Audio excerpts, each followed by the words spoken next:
सोचिए, एक ऐसा महायोद्धा जो आज भी जीवित है। वो 8 चिरंजीवियों में से एक हैं। वो दिव्य अस्त्रों के स्वामी हैं और महाभारत के महान योद्धाओं के गुरु भी।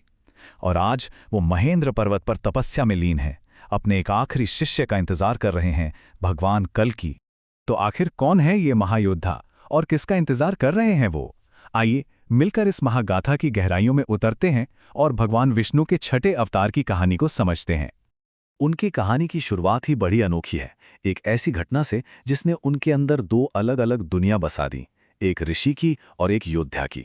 तो हुआ यूं कि ये सब एक भविष्यवाणी से शुरू हुआ था। एक ऋषि थे, उन्होंने अपनी ब्राह्मण पत्नी और अपनी रानी सास के लिए 2 खास तरह के दिव्य प्रसाद तैयार किए। लेकिन रानी को शक हुआ। उन्हें लगा कि उनकी बेटी को जो प्रसाद मिला है वो शायद उतना अच्छा नहीं है।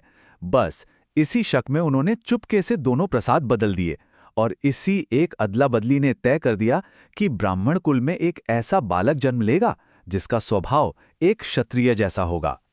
और बस इसी वजह से परशुराम के अंदर 2 बिल्कुल अलग तरह की शक्तियां एक साथ आ गईं। एक तरफ था ब्रह्म तेज, मतलब एक ब्राह्मण ऋषि का ज्ञान और उनकी आध्यात्मिक शक्ति, और दूसरी तरफ था क्षात्र बल, यानी एक क्षत्रिय योद्धा की जबरदस्त ताकत और धर्म के लिए लड़ने वाला वो गुस्सा।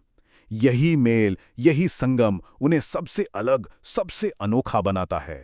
पता है, उनका असली नाम तो राम था। बहुत ही छोटी उम्र में वो हिमालय चले गए और वहां उन्होंने भगवान शिव की इतनी कठोर तपस्या की कि शिवजी उनकी भक्ति से बहुत प्रसन्न हुए। और जानते हैं इनाम में क्या मिला? उन्हें मिला एक अजेय फरसा जिसका नाम था परशु।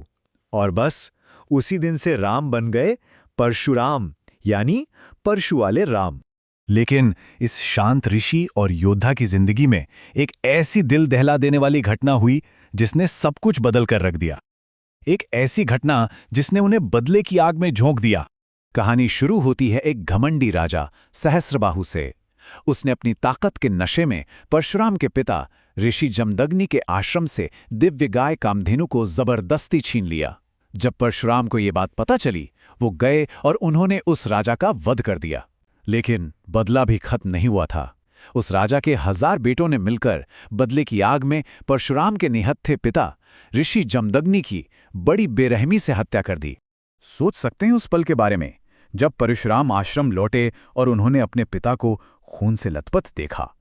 उनका दुख, उनका दर्द उसी पल धर्म की रक्षा के लिए एक ज्वाला बन गया और उन्होंने धरती की तरफ देखकर एक भयानक प्रतिज्ञा ली, मैं इस पृथ्वी से 21 बार अधर्मिक क्षत्रियों का संहार करूंगा।